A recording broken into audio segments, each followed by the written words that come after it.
Society में इतना ज्यादा गलत क्यों हो रहा है? जैसे कि जो आपने पिछली बार देखा था त्रिपुरा डीएम के अंदर, वो किसी की शादी में घुस जाते हैं और मार पिटाई करते हैं, हंगामा करते हैं। एक आम जनता को बहुत ज्यादा परेशानी होती है, इसी वजह से डीएम साहब के ऊपर इतनी कॉन्सिक्वेंसेज आती हैं और इतनी प्रॉब्लम को झेलनी पड़ती है। साथ ही में एक और मैटर आ गया है, जो छत्तीसगढ़ के डिस्ट्रिक्ट कलेक्टर है, डीएम है और जो आईएएस ऑफिसर है, उन्होंने भी किसी का, एक आम आदमी का फोन छीना और तोड़ दिया और उसको बीच सड़क पे जो थप्पड़ मार दिया। ऐसा इतना एग्रेशन किस वजह से आ रहा है? एक आम जनता के ऊपर वो अपना गुस्सा क्यों निखार रहे हैं और अपना गुस्सा क्यों दिखा रहे हैं, इतना एग्रेशन क्यों दिखा रहे हैं? ये एक समाज के लिए बहुत ज्यादा गलत बात है। आपको as an IAS officer, as a DM, as a district collector, किसी के पास भी अधिकार नहीं दिया गया है कि आप किसी को भी राह चलते को थप्पड़ मार दोगे, किसी का भी छीन के फोन तोड़ दोगे। आप एक डिस्ट्रिक्ट कलेक्टर हो, एक आईएएस ऑफिसर हो, ठीक है, लेकिन आपके पास किसी ने आपको अधिकार नहीं दिया है कि आप किसी का भी आम जनता का, या उसने गलत करा हो या ना करा हो, आप किसी का भी फोन तोड़ दोगे, किसी को भी थप्पड़ मार दोगे, किसी की शादी में घुस के उनकी शादी बर्बाद करोगे, किसी के साथ हाथापाई करोगे। किसी ने भी ऐसा अधिकार किसी को नहीं दिया है, यह बात को आपको याद रखना पड़ेगा। अब इसके अंदर बात आती है कि अगर कोई आईएएस ऑफिसर किसी का फोन छीनता है और किसी को बीच सड़क पर जो है थप्पड़ मारता है, तो आईएएस ऑफिसर पे क्या क्या चार्जेस लग सकते हैं, यह पूरी वीडियो के अंदर मैं आपको डिस्कस करूंगा। एक आम आदमी होने के नाते आपको ये सारे के सारे अधिकार पता होने चाहिए। ये बात आप अपने मन में बिल्कुल समझ लेना कि अगर आपके साथ ऐसा होता है तो आप बिल्कुल रिस्पॉन्सिबल सिटीजन के तौर पे क्या एक्शंस ले सकते हो। क्योंकि आप अगर अपनी साइड से गलत नहीं हो, जब आईएएस ऑफिसर आपकी बात नहीं समझ रहे हैं, नहीं सुन रहे हैं, वो आपके साथ गलत कर रहे हैं, अत्याचार कर रहे हैं, तो आप क्यों सहोगे? आपके पूरे हमारा जो देश है वो बिल्कुल फ्रीडम है, उसके पास, आपके पास फ्रीडम है, आप कुछ भी कर सकते हो, लेकिन अपने टाइम पे आपको पहले ठीक रहना पड़ेगा। अगर आप अपनी साइड से गलत हो तो सामने वाला ऑफिसर कोई भी आपके ऊपर एक्शन ले सकता है, याद रखना ये बात।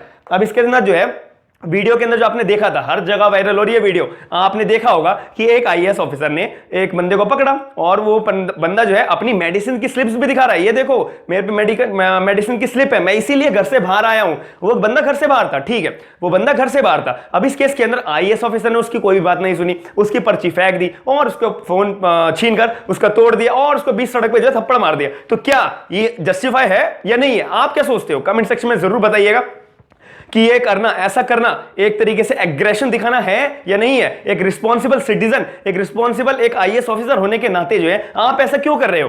तो इसी तो यार आपकी इमेज जो है पूरे पब्लिकली और एक सोसाइटी के अंदर बहुत गलत होगी। और एक नया जो आपकी पोस्ट है, इतनी जो डिग्निफाइड वाली आपके पास पोस्ट होल्ड अप करके बैठे हुए हो, तो उसकी रिस्पेक्ट कम हो रही है। आपके साथ साथ सारे आईएएस ऑफिसर पे एक नाम उठता है कि ये सारे लोग ऐसे होते हैं या नहीं होते, ये दूसरा मैटर है। तो इस वजह से आपको ये बात जाननी पड़ेगी कि आईएएस ऑफिसर ने कि सही करा है या गलत करा है। आप लोग मुझे कमेंट सेक्शन में अभी के अभी बताइएगा, वीडियो देखने के बाद में, और वीडियो साथ साथ आपको मैं दिखा भी दूंगा, ठीक है। अब इसके अंदर बात, अब ऑल्टरनेटिव देखो, अब बंदा जो है बाहर है, उसको अगर वो गलत कर रहा है, चलो ठीक है गलत कर रहा है, तो आप थप्पड़ मारोगे, क्या ये जस्टिफाई है? आप कानून की मदद लो। अब इसके अंदर ऑल्टरनेटिव आप क्या क्या ले सकते थे? सबसे पहली बात, भाई उसके दिखा रहे अपनी वो मेडिकल स्लिप आईएएस ऑफिसर को कि ये देखो मेरे मेडिकल स्लिप है, मैं इसलिए बाहर आया हूं, ये देखो मेरे फोन में सारी की सारी डिटेल्स है, मैं इसलिए बाहर आया हूं। आप उसकी कोई बात सुन नहीं रहे, उसको अपना क्लैरिफिकेशन देने का आप मौका दे नहीं रहे, तो यार ये तो गलत बात है। अब इस केस के अंदर जो है आप जो उसका फोन नहीं तोड़ सकते, ये किसी ने आपको पावर नहीं दी है। संविधान के अंदर साफ लिखा है आर्टिकल 21 में, right to life and personal liberty. भाई मेरे को अगर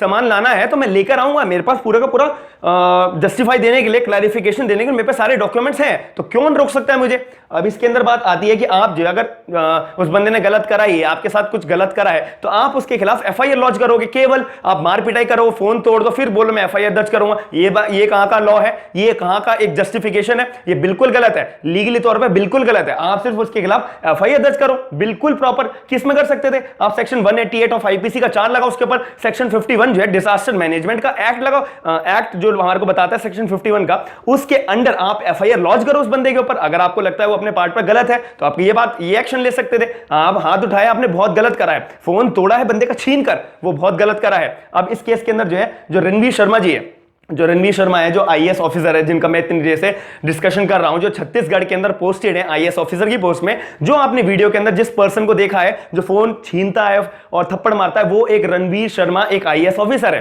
ठीक है। अब इसके अंदर वो अपने बयान में क्या बोलते हैं कि यार हमने जो है इसको इसलिए पकड़ा था कि वो ओवर स्पीडिंग कर रहा था, वो ओवर स्पीडिंग करके भाग रहा था, इसीलिए पुलिस वालों ने रोका। तो आप वीडियो में देखिए तो वो वहां क्या कर रहा था? पहली बात, अगर वो ओवर स्पीडिंग में कर रहा है, चलो आपकी बात भी रख लेते हैं, तो आप सीधा प्रॉपर तौर पे उसके ऊपर फाइन लगाओ, उसकी जो है कोर्ट के आगे इसको पेश करो, उसकी गाड़ी आप इंपाउंड कर लो, तो आप इसको थप्पड़ मारोगे या उसका फोन छीन लोगे, ये जस्टिफाई नहीं है, ये बिल्कुल गलत बात है। आपके खिलाफ क्या क्या चार्जेस लग सकते हैं, पहले तो आप ये समझिए आईएएस ऑफिसर के ऊपर भी क्या क्या चार्जेस लग सकते हैं अगर उन्होंने ऐसा एक्शन करा है और आप कोर्ट के अंदर ये बात को प्रूव कर देते हो, तो आईएएस ऑफिसर पे क्या क्या चार्जेस लग सकते हैं। सेक्शन 323 ऑफ आईपीसी के तौर पे आप उनके ऊपर चार्ज लगाओ, कितने साल की सजा मिल सकती है, 1 साल तक की मैक्सिमम सजा लग सकती है आईएएस ऑफिसर के खिलाफ, और उनको जुर्माना भी भर सकता है बहुत मोटा, किसको, आईएएस ऑफिसर को। साथ ही में सेक्शन 425 एंड 426, उन्होंने फोन छीना है, मिसचीफ का चार्ज लगेगा उनके ऊपर कि कोई भी मूवेबल प्रॉपर्टी का आप जानबूझकर किसी का छीन रहे हो, जानबूझकर छीन के उसे तोड़ रहे हो, डिस्ट्रॉय कर रहे हो और डीकंपोज कर रहे हो, इसका मतलब आपने मिसचीफ करा है। सेक्शन 425 पनिशमेंट कहां मिलेगी, 426 के अंदर आईपीसी में, जिसमें 3 महीने तक की आपको सजा लगेगी, साथ में आपको जुर्माना भी पे करना पड़ेगा। साथ ही में आपने जो है एक पब्लिक ऑफिसर होने के नाते, सरकारी अफसर होने के नाते, आईएएस ऑफिसर होने के नाते अपनी ड्यूटीज के जो आपको पावर्स दी गई है उसका गलत इस्तेमाल करा है, तो आपके ऊपर कौन सा चलेगा, सेक्शन 166 ऑफ आईपीसी का, तो आपके ऊपर 1 साल तक की सजा और साथ में जुर्माना भी आपको भरना पड़ेगा इस केस के अंदर। और इसके अंदर एक और एडिशनल चार्ज कोर्ट इंपोज कर सकता है किसके ऊपर, उस आईएएस ऑफिसर के ऊपर। आईएएस ऑफिसर का नाम भी बताया, रणबीर शर्मा। अब वो क्या कर सकते हैं कोर्ट, उन डीएम को जो है टेम्परेरी बेसिस पर उनको सस्पेंड किया जा सकता है, साथ में ये चार्जेस भी फ्रेम करे जा सकते हैं अगर आप एक आम आदमी होने के नाते ये चार्जेस जो है कोर्ट के अंदर प्रूव कर देते हो तभी। तो आप क्या सोचते हो ये सारी की सारी डिटेल सुनने के बाद में और वीडियो को देखने के बाद में, तो आप मुझे जरूर बताइएगा। और ऐसी लेटेस्ट सब्जेक्ट जानने के लिए, कानूनी जानकारी जानने के लिए और अपने डाउट्स को क्लियर करने के लिए आप मुझे smart and legal guidance YouTube channel पर जरूर फॉलो करिएगा, सब्सक्राइब जरूर करिएगा, वीडियो को लाइक जरूर करिएगा, और मेरा इंस्टाग्राम अकाउंट भी है स्मार्ट एंड लीगल गाइडेंस के नाम से, आप उसको भी फॉलो जरूर करिएगा। थैंक यू, धन्यवाद।